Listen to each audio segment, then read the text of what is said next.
Good morning, everyone.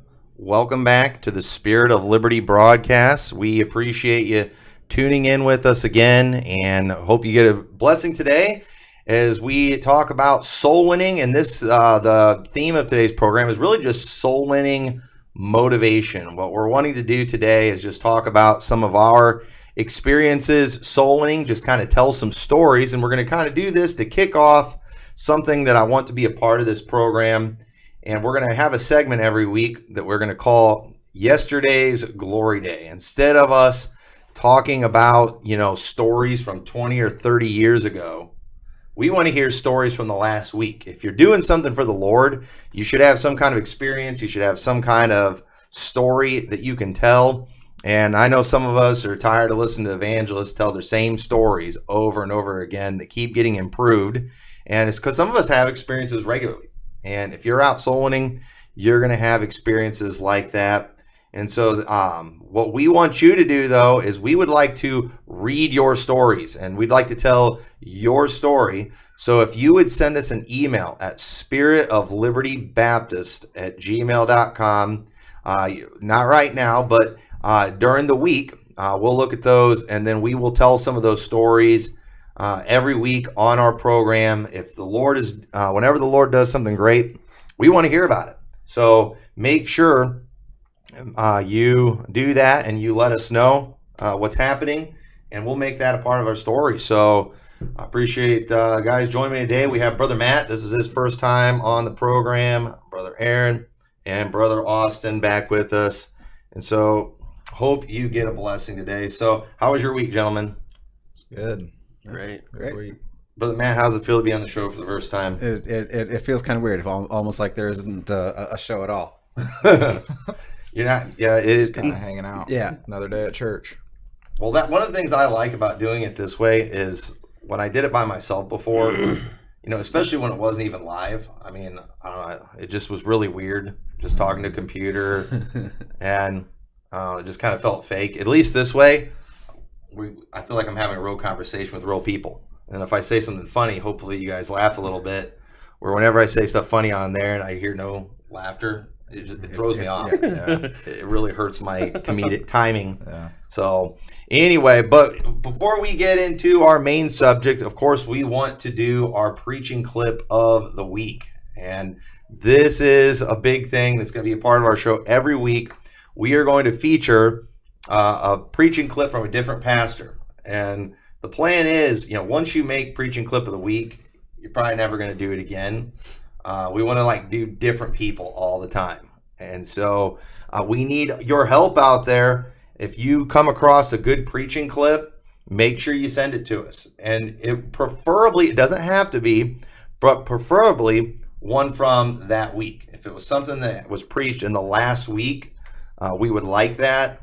And we don't do background checks on these people, okay? And so let me just put out a disclaimer before we do this first preaching clip, all right? The pastor that is shown here does not necessarily endorse the Spirit of Liberty broadcast or Liberty Baptist Church or Tommy McMurtry, nor does Liberty Baptist Church, Tommy McMurtry, necessarily endorse this preacher. I just heard the clip and I thought, that's good preaching. So just keep that in mind. There are some preachers out there, their life's goal in preaching is probably going to be featured as the sermon clip of the week. It should be a highlight for them. Yeah. Some will probably be offended, and will probably want to make a big stink about how dare they put me on here, because preachers can be very political. Mm-hmm. And my goal is to find that guy whose clip I play and I say positive things about, to get freaked out and have to make sure everybody knows he's not my friend and doesn't like me. People like that, all right, they are so into politically. I don't trust them as far as I can throw them. Those are the people that we can feature more than once. Yeah. Yeah. So if we knocked them down a peg on their yes, so preaching list. Yes, because this is going to happen, folks. All right, this is going to happen eventually, and so hopefully he won't see this program here. But the preacher that throws a big hissy fit because I liked one of his sermon clips is a scared political hack in the IFB world. And those guys are out there. They are terrified. I have gotten rebuked for complimenting preachers before. Yeah. By them. It's like they couldn't handle that I liked something that they did. And so it's like they had to throw a big fit. They had to make sure I knew that they don't, appreciate, who I run with and some of the things that I preach. It's like, dude, I didn't ask you to, say you love all my friends. I just liked what you did. Can I? And you say nobody would do that. Yes, they will. Some preacher will eventually get mad that I featured him on here. And that's pathetic. And some people who are on my side will get mad at some of the preachers that get featured on here because they're political too. It's like, that guy, he's not one of us. But I don't care. If I like the preaching, we're gonna play it. So this one is one that we found on IFB Preacher Clips, and it's not coming up on the screen. Did that screen freeze up again? No, you should just have to drag it up. Okay. Oh yeah. Well, no, he's got it mirrored. That's all right. They'll be able to see it at home. So that's the important thing. But this preacher, I forgot his name. It's Pastor Mike Austin of Landis Baptist Church in Landis, North Carolina.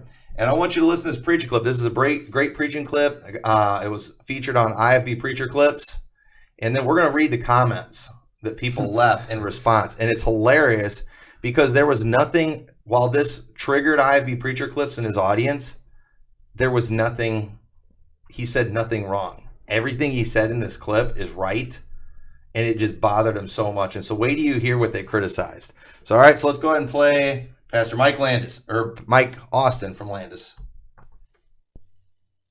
But a person can start having their eyes back on the world and not living a separated lifestyle unto the Lord Jesus Christ. You say, preacher, is that a problem in our day? Well, let's go listen to your radio.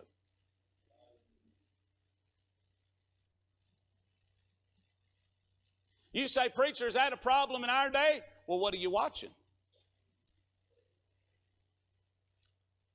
Oh, preacher, there's nothing wrong. I mean, that just every now and then they're taking the Lord's name in vain. I mean, it's nothing, just once in the movie. I mean, preacher, you don't really think there's something wrong with rap music. They're talking about fornication. They're talking about adultery. All those good things that every Christian should be involved with. All right? And so we've gotten infatuated with the world. And the church has gotten worldly. Can't tell them apart. I mean, they're so close together. But I want to tell you something. When a man starts drawing nigh unto God, come on over here, Sawyer. You know what happens? He naturally finds himself, as he draws nearer, nearer, nearer, blessed Lord, to the cross where thou hast died. You know where he finds himself? Distant from the world. Now, friend of mine, friendship with the world is enmity with Almighty God. It is enmity with God. Now, you can't hang in the balance. Amen? There's a lot of people that separate from a lot of things, but they don't separate unto Christ, His Word, prayer, church attendance, all of those things that help us to grow in our faith. Thank you, gentlemen. You can sit down. But separation has a definite goal. Christ is the goal. Be ye holy, for I am what? All right. Well, it looks like we had a little bit of technical difficulties there, but you were able to hear it. You just couldn't see it. But that was Pastor Mike Austin from Landis Baptist. So what did you guys think of that clip? Pretty good. Yeah, he said a lot of good stuff in there. Focused a lot on the technical difficulties. Yeah, we were in here trying to figure out what was going on, but at the same time, though, the thing that I think triggered everybody is that he was talking about, what kind of music are you listening to? Mm-hmm. See, the trendies, they think that music is, amoral, that there's nothing, when you start condemning anything, they get bent out of shape. When you start talking about sins hurting or affecting your walk with God, they get bent out of shape because, they're real big on, once we get saved, all anyone can see is Jesus and all that. But again, when it comes to the righteousness that gets us in heaven, yes, it's Jesus Christ. It's that imputed righteousness. But now that we're saved, and we're supposed to be walking with Christ, there's things that we can do that grieves the Holy Spirit of God. Mm-hmm. Yep. And so if we're participating in certain sins, then, you're going to have problems on this earth with God. But so the thing is, that clip was great. Yeah. Mm-hmm. I listened to it multiple times. There was nothing said in there that was wrong. The man had his facts right. So let's go ahead and read the responses to it. All right. So we've got Seth Burge. I don't think that church full of old ladies has a problem with rap music. Okay. Now notice in the crowd shot, and unfortunately y'all couldn't see it, but it looks like there's several white heads in there. And these young punks, these trendies, they're doing everything they can to run old people out of their church. Yeah. Mm-hmm. And let me tell you, if you have a church where without any old people, something's wrong with your church. If you're the right kind of church, you should have people of all demographics that are able to be there. But the truth is, when it comes to a lot of this stuff, they're trying to figure out ways to get the old people out of their church because they see them as holding them back and keeping them down. And, them old timers. And then somebody said on here too, wow, a lot of empty seats. Our Presbyterian Reformed Calvinistic church has a smaller proportion on the Lord's Day. Could we be more sinners saved from the world too? And, just pointing out the empty seats where it looks like it's a decent crowd there. I mean, front row's empty. Yeah, the front row's empty, but that's because it's a Baptist church. Right. It's just the way it works. Yeah, front row's always empty at a Baptist church. So... And then he had some guys up there in the front. I think he was using them as an illustration. Somebody said, is that a security detail up front? Somebody put a gif of some old lady dancing. But then, and then somebody said, this is Gospel Gary. The folks down at the rest home, they came to visit today, huh? Looks like a breakout church growth spurt is happening there. Again, bringing up the old people. I mean, just messed up. And then somebody put on there, thou shalt not rap, trying to make it like he's adding to the scriptures. Yeah. But folks, if you think rap is okay, I don't know what to say for you. Well, the thing is, what's your limits then? Right. Because everyone's got a limit at some point. I mean, even the world, just, take swimwear for an example. Mm-hmm. Even the world has a limit on how little clothing that you'll wear. So, I mean, even the world has limits on, hey, this music is actually pretty bad. Rap music will put on, the explicit labels and that they're, this is just really, really bad music. So, honestly, if you're asking yourself, if you're a Christian and you're commenting stuff like that, what is your limit with music then? Because everybody's got some kind of limits. I mean, you can get irritated and say that maybe our standards are too strict, but you've got to admit you at least have some kind of limit. And if you don't, I mean, there's something wrong with you. And for the most part, it's just going to be whatever music they don't like. For the person who grew up with the pop and rap culture, they're going to hear heavy metal screaming and stuff. They'll be like, no, that's of the devil, that's wicked. But then other people looking back the other way, look at what all those rap people are talking about and the stuff they rap about, what they're saying, and they're thinking the same thing. Mm-hmm. And everybody's drawing the limits to where they think, well, that's obviously the bad stuff. That's the bad side. Yeah. But that clip though, it reminds me of what IFB Preacher Clips is all about. They do most of the time just put the clip out of what the preacher said, but then they depend on their nut job followers to do all the bashing. Their commenters are a special group of people. Right. So then it's easy to make, some of these preachers look bad who, hate on IFB Preacher Clips, and then they could just be like, all we do is put the clips out. But and then fan the flames. Yeah, you're inciting the mob. Okay. And again, anybody who incites mobs tries to deny that there is a mob. Yeah. But you know what? There's a Twitter mob too. There's Twitter lynch mobs, there's YouTube lynch mobs, Facebook lynch mobs. It's the way it is. And so you have people out there that know how to push the buttons. Yeah. To get everybody attacking. Just like Aaron. Oh, I threw all the golden earrings in the cat. Yeah. And a fire in a calf ball. So anyway, but congratulations to Pastor Mike Austin for making preaching clip of the week. So That was good preaching. this was this was a great moment in his life. I don't know if he'll ever even know he had this moment. But anyway, I like that sermon clip. I've seen some other ones. They featured him several times. He got mad because he preached against Phil Kidd, for going trendy or hanging with the trendies. I don't remember what all it said, but they got real bent out of shape out of that. It's funny how like Phil Kidd's now, these guys like all love him on the trendy side, and they still hate his preaching, but because he takes swings at the IFB, they love him. Even though he's still a lot different than they are. We're kind of a weird case for them because we take some swings at the IFB too, but then we also take a lot of swings at them. Yeah, exactly. And if we take a swing at the IFB, we feel bad. Yeah, it's out of love, and we feel bad doing it.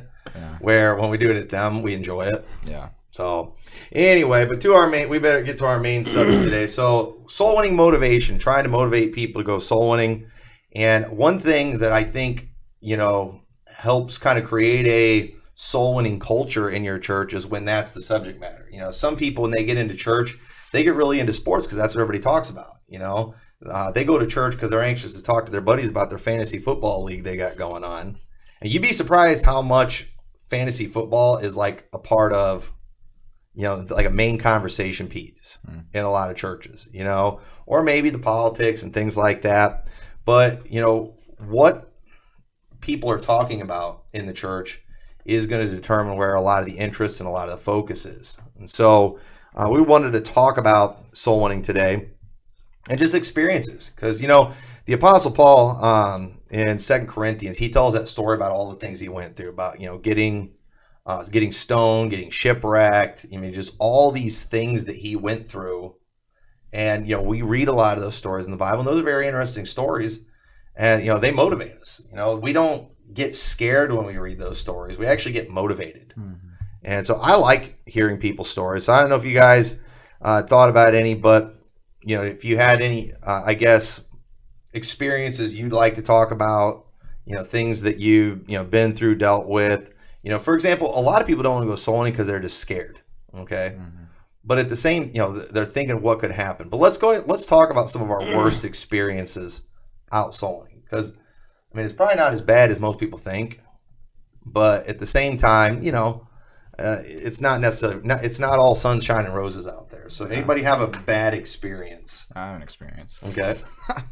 So going soul winning in Chicago, it was a really fun day. We're actually scouting out a trip, and see, everyone knows about it.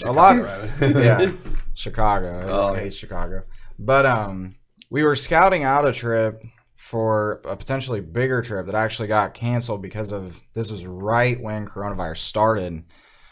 Well, me and my friend Brad were soul winning, and we were standing at a really busy intersection, and this kid walked by, and Brad literally gave this kid Acts 16:31, basically just a one verse gospel, just so he could hear it, and then he moves on. Well, then like 5 minutes later, this kid's dad just like runs up to us, starts cussing us out because we talked to his kid in the middle of a busy intersection when he let his kid walk alone in Chicago by himself. But anyways, so we're just like, basically like, okay, sorry, we talked to your kid, and we moved on. Then we go down the street, and we start talking to these two, probably like between 14 and 15-year-old teenagers, and I'm giving one the gospel, and he's giving the other the gospel. And then this woman comes like a Fast and Furious movie. Someone's driving down the road. She like hops out of the car and just starts screaming at us, saying that we're like pedophiles, that we're horrible people. Just because we're in a neighborhood in Chicago, because we're white and they're black, and giving them the gospel. And this was before the whole George Floyd thing. This is just a culture deep rooted in there. This isn't something new. But anyways, it was just crazy. So those kids, they got freaked out and they just ran away. So then we go again, and we start talking to this other guy who is in his 20s. She does the same thing again. Fast and Furious movie, jumps out, just starts going around us. So she's like chasing us down the alley, And, you know, I was worried for a second that someone might pull a gun out because we were in a bad area. But we ended up, you know, somehow navigating our way through. We got back to our car, we drove off, and we went back to the restaurant that we ate at. Well, in the meantime, there were 2 other groups out Soulwinning that got 9 people saved while we were there. And then we actually, when we went back to the restaurant, saw a woman, and we got her saved while she was there. So it worked out good in the end. And, you know, we got back home, and I got my face on Facebook going through the Chicago neighborhoods that I was there for human trafficking, handing out my church information with my pastor's name on it. So I wasn't very smart of a human trafficker.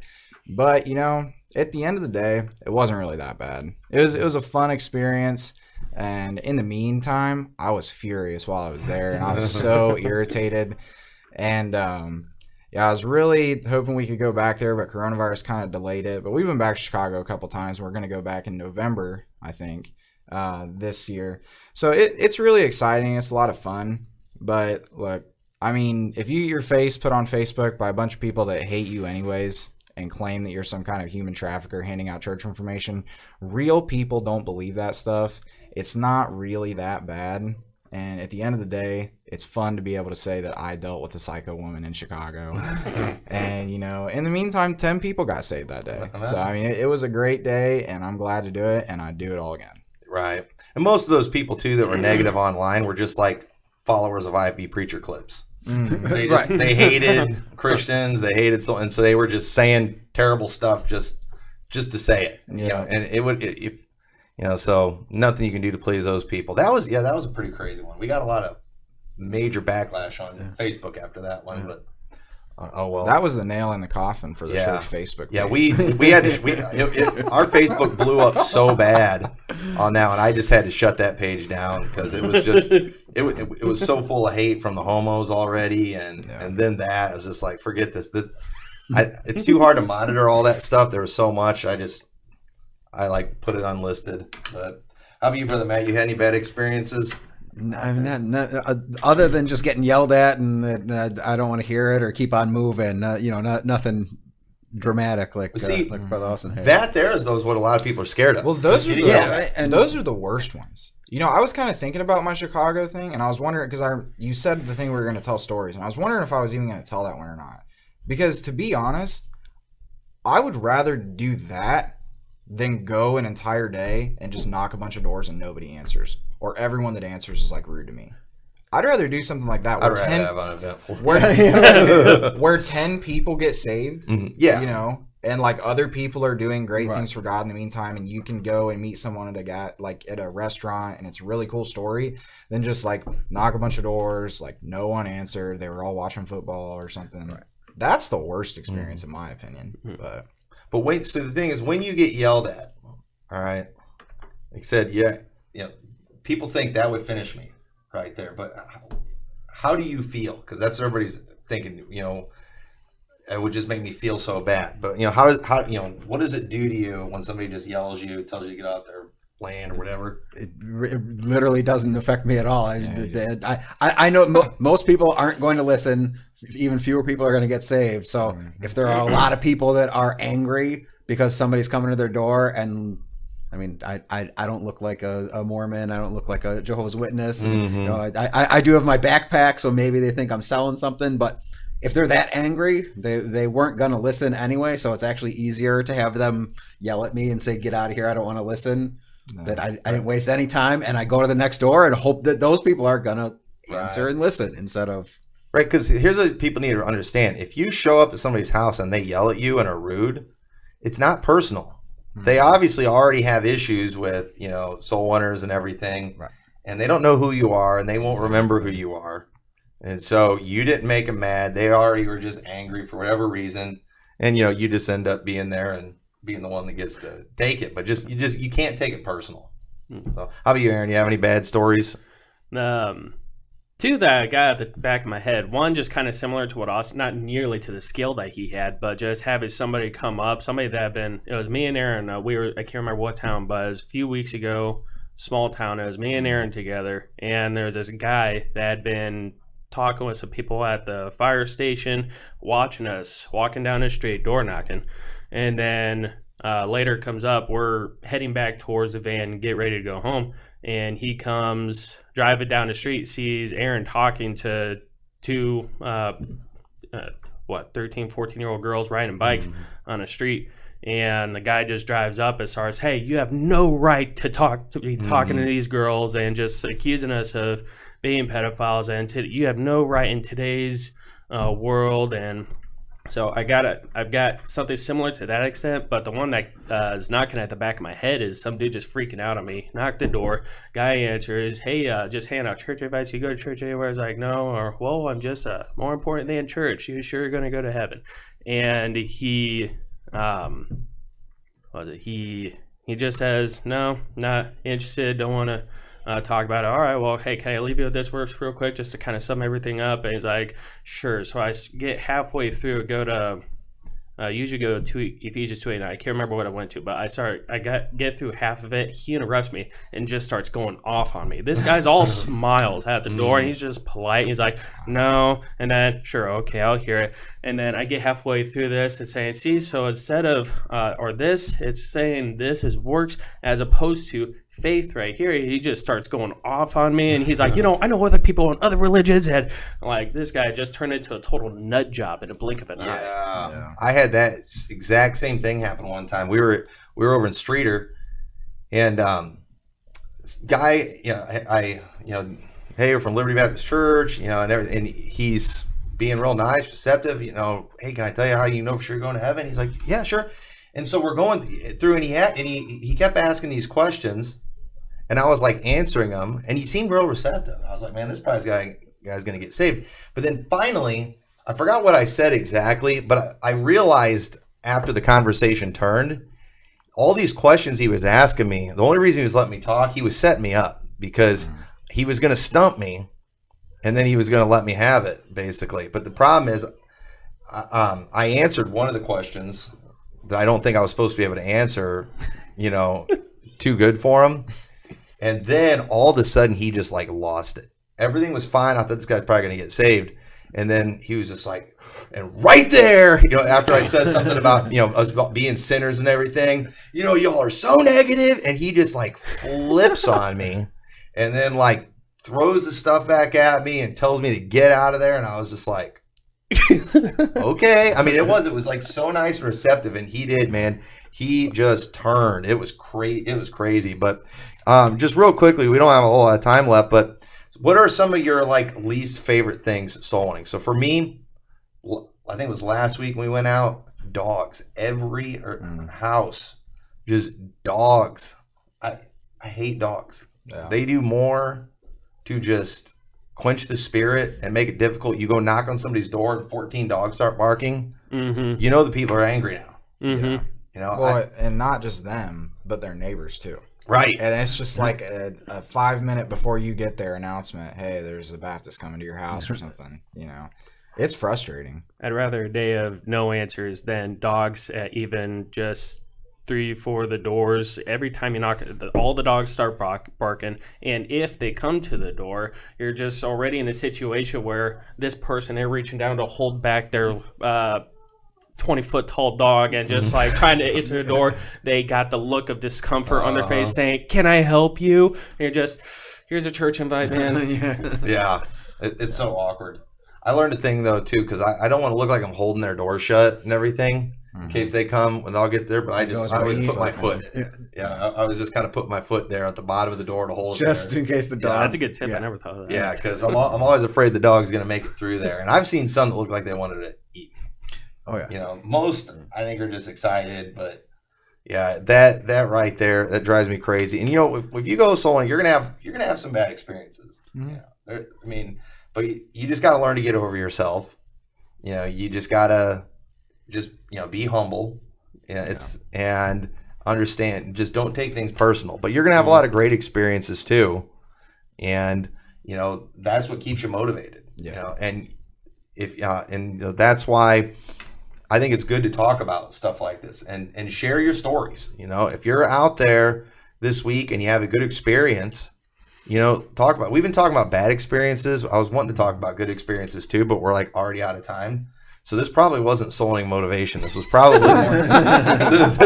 more soul winning discouragement. But it's okay to tell the bad stories too, because in the Bible, there's a lot of bad stories in there where they're getting killed and thrown in jail and beaten. So we're allowed to tell these stories, and if you're the type that's motivated by that type of thing, then I guess it was motivation for you. Yeah. But a little bit of a tag ending to that. I mean, the bad stories can be more motivation to go out and do it. I mean, the fact that we can go out and we just live in such a wicked world where people hate you just for giving the gospel in the first place should be some motivation for you to go out and get other people saved. And I mean, if you need any more motivation than the fact that if we don't do this, people will literally go to hell and die. I mean, I don't know what it is. I mean, when people are criticizing soul winning, it blows my mind. I mean, to see people just aggravated about soul winning, to see people that get irritated when you go knock on someone's door and try to get them saved. And don't act like we're doing 1, 2, 3 repeat after me or anything. We don't do that. We give people real legitimate gospel presentations that can get them saved. And that's what life's all about. I have things that I enjoy in this life. Like, I do like sports, and probably more than the average person does. But the thing is, that stuff's not fulfilling. I can go and I can get entertained about things. I can, enjoy things. But the only fulfillment that you're really going to have in life comes from the Bible. It comes from ministering to other people and knowing that you've had a good influence on others. The most oppressed people in this world are people that are selfish, or people that are self-centered, that are only thinking about themselves. When you stop focusing on yourself and you start focusing on others, which how much more could you focus on other people than giving them the gospel?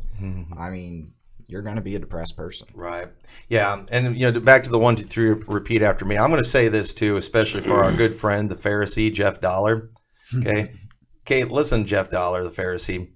Everybody went to college and went soul winning with the 1, 2, 3 repeat after me guy. Okay. And even Jeff Dollar talks about how he used to force people into prayers and things like that. You know what? That was wicked. Yeah. That was super wicked. Did you believe you were getting him saved when you were, manipulating him like that? Who does that? What kind of person goes out and cons some guy into saying a prayer and then goes back home and reports that they got him saved? It's people that want the glory of others. Exactly. Okay. I want to hear you say when you participated in that, you were super wicked. Yeah. Okay. And when did you get over that wickedness? When did you repent of that sin of just being lying, two-faced, manipulative, and just trying to con people into saying a prayer so you could just go get a little bit of glory? Okay. That is super wicked. And just because you did that, just because you were that wicked, doesn't mean everybody who goes soul winning is as wicked as you were.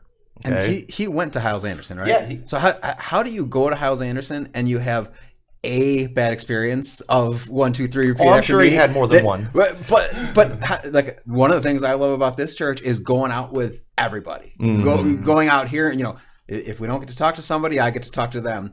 But I get to hear other people's gospel presentations. They get to ask me questions about mine. Right. That's one of the great things about having a bunch of soul winners. So if you go to that college and it's all about soul winning, how are you not getting the wide range of presentations to realize that it wasn't all just 1, 2, 3 repeat after me, that you had a bad experience and then you wrote the whole thing off because Well, here's the thing: when you're a Pharisee, like the Pharisee Jeff Dollar, you judge people as you are in your own heart. Yeah.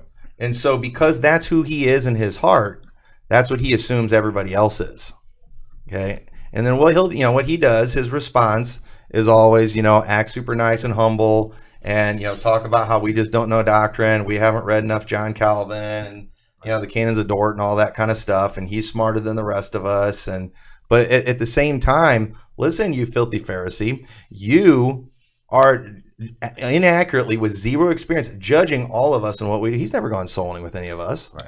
Well, I've seen people do 1, 2, 3 repeat after me. And I remember just being disgusted and thinking that it's wicked. Because I think 1, 2, 3, repeat after me is just as wicked as telling someone they have to work their way into heaven. Right. I mean, you're not going to get someone saved by just going up and forcing them into some prayer. That's a horrible thing to do. Right. And I've seen that too with people in other churches that I don't go to church with. And anybody that's ever come through here that I felt like was doing that at all, I talked to them about it. We work on that because those people are out there. Okay. The Pharisees, Jeff Dollars, are out there. The people that do things for a show and that are manipulative, they're out there.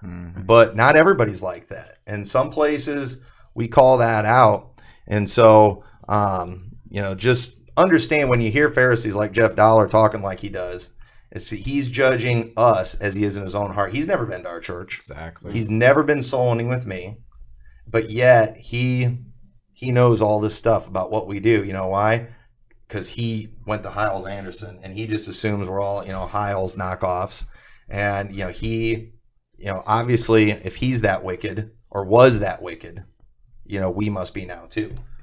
And so don't and man, I hate to say this too, but a lot of people that listen to this, they go to churches that have Pharisees as pastors, and they kind of do the same thing. They all got their 1, 2, 3 repeat after me story that they can tell about somebody, and they use it as an excuse to not go souling themselves. Yeah, it's garbage. And that's pathetic. How about you just go out there and be thorough? Yeah, you're not going to get 14 people saved every time you go out.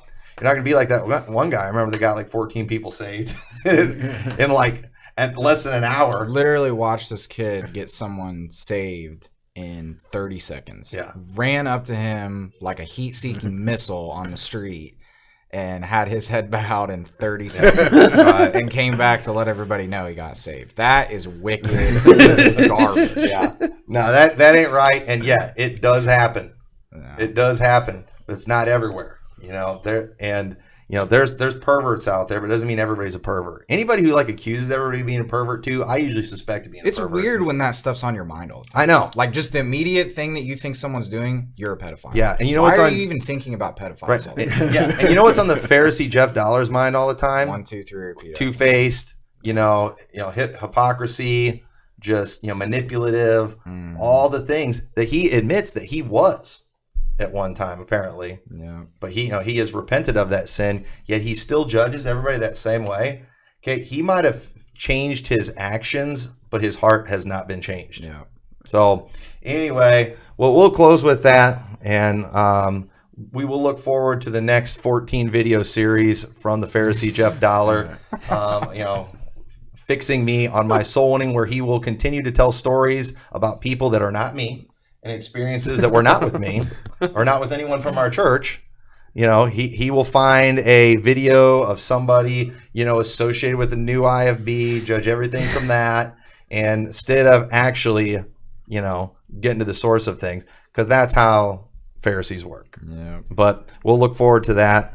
And anyway, I hope you got a blessing. Send us your preaching clips that you find and soul winning stories, Spirit of Liberty Baptist @gmail.com, and we will make those a part of the program. Next week, we are going to have some very special guests with us. Next week is probably going to be a pre-recorded one, but it will premiere live at 9 a.m., and we are going to have a very special group of people in here that will give you a show that you will enjoy greatly.